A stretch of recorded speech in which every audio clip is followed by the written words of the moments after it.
Hello and welcome to Top Stories. You are watching Onlyfans horror stories. Stay tuned and enjoy.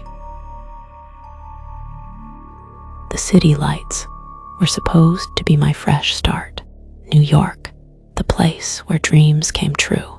I moved from a small town in Iowa, eager to start my modeling career. My aunt, a photographer, had connections here, and I was ready to take on the world. But the city was different. It was cold, unforgiving, and everyone was in a rush. My aunt introduced me to her connections, and one of them offered me a deal. Create an Onlyfans account, post some photos, and I'd be set. I was hesitant, but the money was too good to pass up. I created the account, and at first, it was fine. Guys would message me, and I'd respond. But then, the requests started coming in. More revealing photos, more intimate videos. I started to feel uneasy, but the money kept rolling in. One night, I got a message from a guy who said he'd seen me around the city. He knew my favorite coffee shop, my favorite restaurants. He said he'd make sure everyone knew what I was doing unless I met him. I blocked him, but he just kept coming back. Different profiles, different messages, but it was the same guy. I started seeing him everywhere, on the subway, in the park, outside my apartment. He'd smile, wave, and disappear. The messages turned darker. He knew my schedule, my friends, my family back home. He'd send me pictures of my aunt, my modeling gigs, my bank accounts. I was trapped. I tried to shut down the account, but he'd hacked into everything. My phone, my laptop, my email. He was always one step ahead. The last thing I saw was a notification on my phone. A video of myself sleeping in my bed. He was there, watching me. And then everything went black. I'd always been the good girl, never wanting to rock the boat.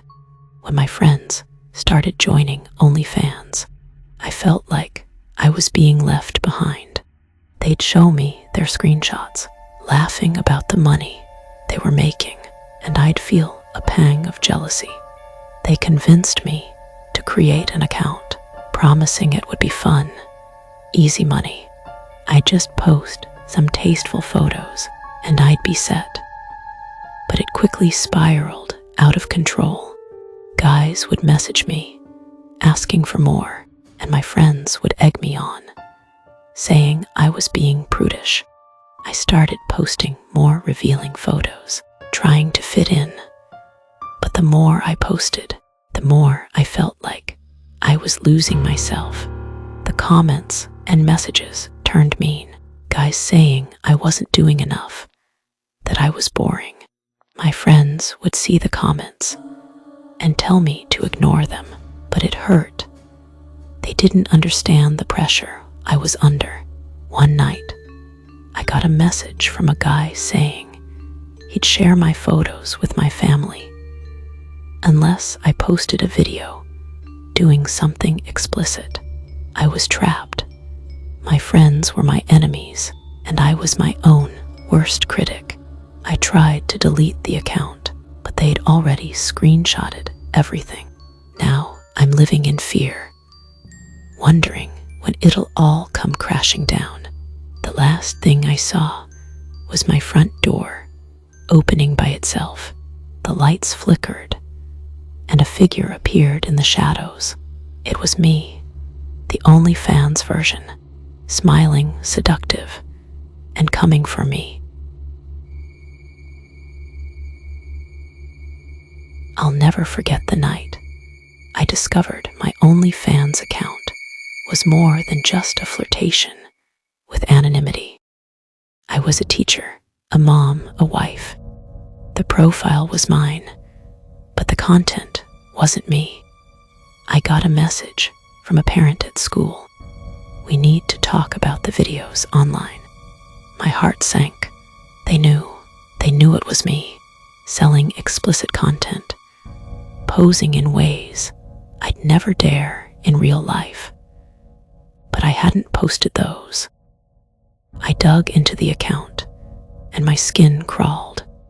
Someone had hacked me, used deepfakes to make it look like I was selling myself.